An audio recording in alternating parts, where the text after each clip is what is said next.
Hello, this is Milind Pansare. I'm going to present genetic algorithms and their applications. So within this presentation, I'm going to explain how the genetic algorithms works and using the two applications. One is traveling salesman, and the second one is optimizing the, the equation. So introduction to the genetic algorithm. So genetic algorithms are the techniques used to optimize to solve linear and nonlinear applications. So genetic algorithms uses the search heuristic that is inspired by the Charles Darwin theory of natural evolution. This algorithm reflects the process of natural selection where the fittest individual are selected for the reproduction in order to reproduce the offerings for the next generation. So as you see though, as Charles Darwin quoted, it is not the strongest of the species that survive, nor the most intelligent, but the one most responsive to the change. So basically, here I believe the Charles Darwin is looking for the transmission of the genes from the one generation to another generation. And I think this genetic algorithms are commonly used in generating like a high quality solution to optimize the search problems or into the bio-inspired operations such as like a mutation, crossover, and the selection. So genetic algorithms works into the different phases. The first phase of the genetic algorithm is to generate the initial population. So first thing is like you will look into the problem and you will randomly generate the population. The thing is, in case of genetic algorithm, individual solution becomes the population of that solution. So if let's say like if there's a sales traveling salesman application, then there'll be a maybe like a multiple parts can be selected as a genetic algorithm, and each population, each individual is called like a chromosome. And once you create the population, then it goes to the fitness function.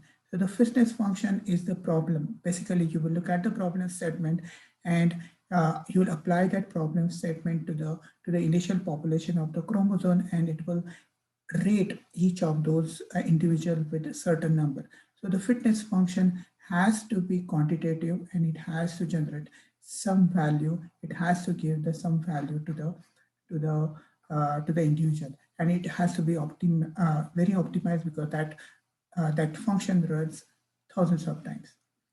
Then once we know the fitness value of each of the individual, then next is the selection of the parent. Because now we want to generate the offspring, and to get the offspring, we want the fittest or the strongest genes to combine together and generate the offspring.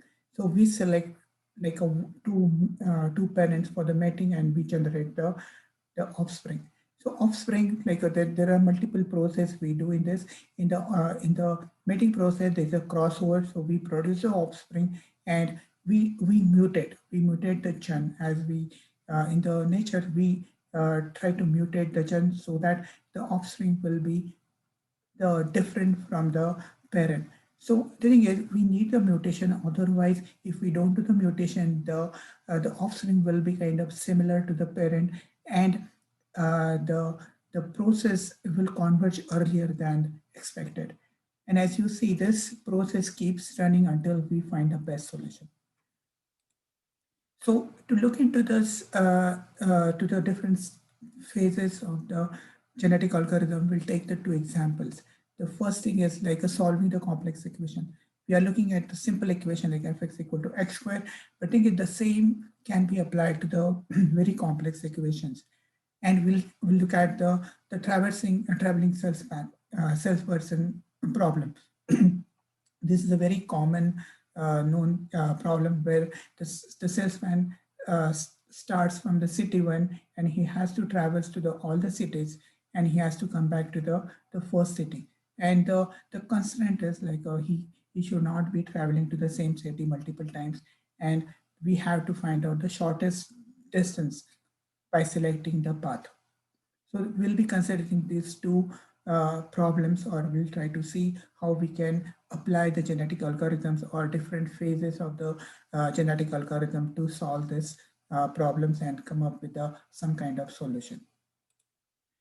So as we talk, there are the first step of the genetic algorithm is to get the initial population. So basically, initial population is the process where we are trying to create a the individual with the random values. And it's not only the random values. The thing is, the whatever the values we select, whatever the random population or random initial uh, uh, individuals we select those has to have uh, the same solution of what we are looking. For example, when we look at for the first problem, f of x equal to x square, we selected the number 13, 24, 8, and 19. And suppose if we apply that f of x equal to x square, all this will fit in. And on top of that, we have the constraint that the thing is our number has to be between 0 and 31. And suppose if we take an imaginary number let's say I, and we try to x square, then it will become a minus one that will not fit in. So the thing is our population has to fit in into the given domain of the problem. And I think in case of salesperson, traveling salesperson, our initial population will be the paths, so multiple paths. Like for example, in this case, I have selected like a path one, which is going from city 1 to 2 to 5 to 6 and 4 to 3 to 1, and to like path two will be just starting from city 1 to 2, 3, 4, 6, 3 and 1, and so on. So now this is my initial population for the function solution. We had the four, and for traveling salesperson, I have the three parents to solve this equation. The second step of the genetic algorithm is to apply the fitness function. So the thing is, the fitness function determines how fit the individual is. It gives the score to the each and every individual. The thing is, so your fitness function has to be such a way that it should return the number, or it should give the value to the individual.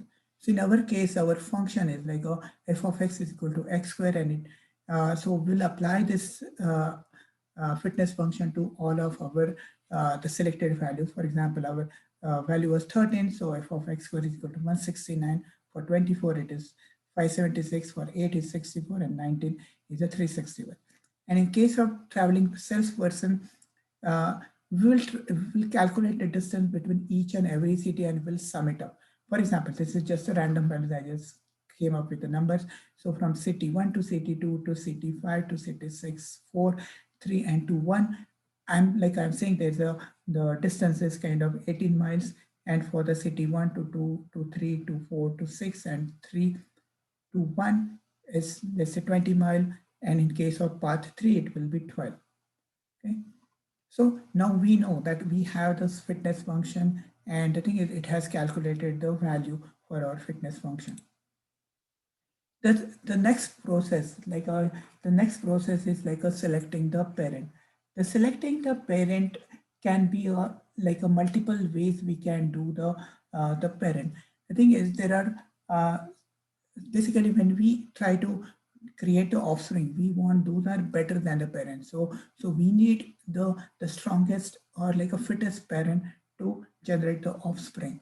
So there are multiple ways we can apply. For example, there are roulette wheel selection. So basically, what if the individual you have selected, you will take the probabilistic value of their fitness score, and you will create a roulette wheel, and you will put a pointer at a fixed pointer at one place, and you will rotate, and wherever it lands, that parent will be selected.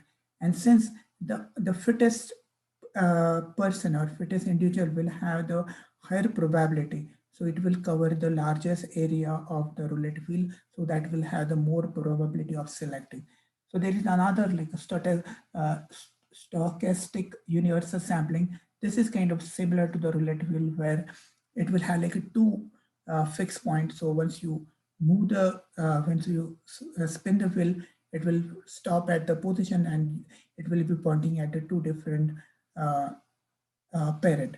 So again, the thing is, the concept is same, since the highest fittest individual will have the larger area covered onto the roulette. So they will be a kind of selected. They will have the more probability of selection. Again, there is a tournament selection where we will take the randomly two individuals and will try to kind of put a match between them, and they will try to climb it. Like the thing is, the fittest one will keep on climbing, and at the end will have the top of the tree will have the fittest parent. And there's a random selection. So we'll take any random we'll take a two random uh, individuals as a parent and will generate the offspring. But thing is again, like our aim is to select the fittest parent so that we'll have the strongest offspring. So in this case, like this is a mathematical formula. This is again probability. So like a P of I is equal to F of I divided by sum of F of J, where J is a 1 to N. N is the number of individuals in our population. So we'll for our function f equal to x square, we'll try to uh, solve this select parent problem. So let's say we have like a four numbers, and these are our number 13, 24, 8, and 19. And this is a binary representation of our x value. And f of z is like f of x is equal to x squared. So that means this is our 169. The square of 13 is 169. The square of 24 is 576, and so on. And the sum is of all this x square is 1170, and average is 296, and sum is the max value is 576. Okay, so the probability, like so since we know the sum, so the probability of 13 or like a 169 is 0.14, and the 14%, and for this it's like a 49% because it's a 576 because it's the bigger number, and the same because 8 is a smaller number, the probability is less, that's a 6%, and for probability for 361 is kind of higher, that's a 31%. So now we know the probability, and we know this is the biggest number we have in the current population. So basically now we have to choose, or which I can take, which number can I take for the for generating the offspring, and which number I should eliminate. So looking at this, I would say the thing is this number 3 or number 8 is the kind of weakest number. Like we don't want to carry forward that number. So I think we'll skip that number and we'll create the offspring using 1 and 2 and 2 and 4. And same thing, like if we apply the same select parent uh, logic to the traveling salesperson, then I think we have the part 1 and 2 and 3, and the part 1 is 18, part 2 takes 20 miles, and part 3 takes 22. So the thing is, since part 3 we know it's like a longer than other two parts in our data sets or in our population, so we'll kind of skip the part 3 and we'll just go with the part 1 and 2 to create the offspring.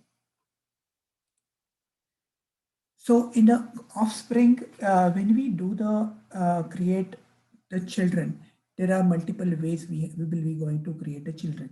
So in case of crossword, there are multiple ways we can do the crossword. There are like a one point crossword. So in case of 1 point crossover in the chromosome, we'll divide the chromosome at some random point. So in this case, I think we are at the middle of the chromosome. So we'll take the two parents, like this green and blue, will put a marker at the, the one random position, and we'll swap the DNA or genomes of those uh, two parents to generate the offspring.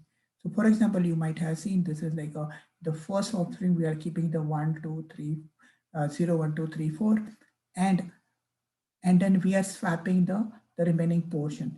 So we are taking the 3, 5, 6, 7, 8 of the second parent, and we are generating the offspring. The same thing we are doing it for the second offspring. There's a multi-point or like a 2 point crossover where we'll take a two random places and we'll put the marker, and we'll keep the two ends of that gen as the same, and we'll swap in the middle portion. So you will look at like a 0, 1, 2, 3 is the same, and 5, 6, 8, 9 is the same, and the 6, 7, 8, 9 is the same, and the half portion. But thing is we are swapping the middle portion. There's a uniform crossover, there's a David order crossover, and there's a whole arithmetic combination. So there are multiple ways we can do the crossover and we can generate the offspring. So in case of our f of x equal to x square, we'll try to do the, since as we said, the number 3 was the biggest one, that's 8, that was the biggest one. So we decided not to generate any offspring using that. So we will be taking like a number 1 and number 2, that's like first 2 and a 2 and 4 for mating, and we are going to generate the offspring.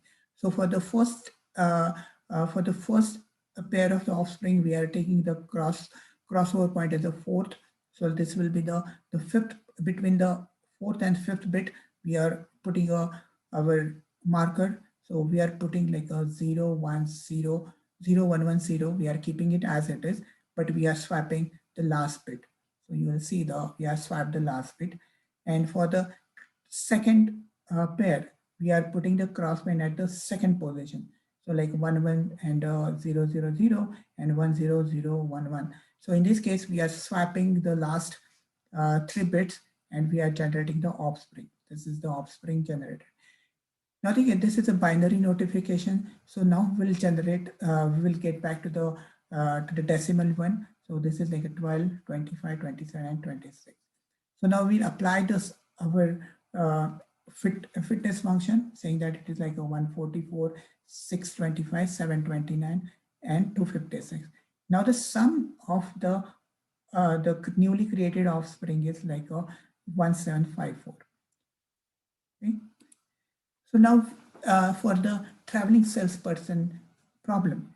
Now again, like there is like a will apply uh, two uh, 2 point crossover where I think we'll put like a two marker at the genomes, and we'll swap the cities in between.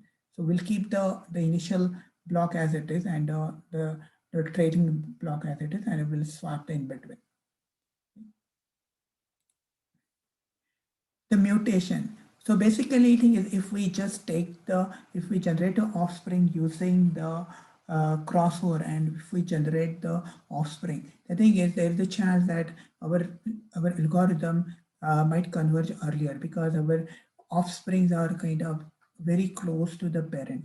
So to get the variety or to get the optimal solution, we'll try to mutate our offspring so that we'll get a more variety or diverse solution, so that like our process will run longer and we'll get the optimal solution. So in case of mutation, we'll take a random bits from the random offspring, and we'll do the swapping. Swapping in the sense we'll just swap like a 0 to 1 or 1 to 0. So there are multiple ways the mutation happen, like a bit flip mutation. There's a random resetting, swap mutation, scramble mutation, and inversion mutation. So in this case, like if we are doing the mutation to get our offspring to be mutated. So initial like our offsprings are generated like this. So we selected randomly the first and the fourth offspring for the mutation, and for the first offspring we have selected the first bit for the mutation, so we are going to flip the first bit. So we created a mutated offspring like this, and for the fourth offspring we are selected like a third bit as a mutation, so we generated the new offspring, so keeping the second and third offspring as it is.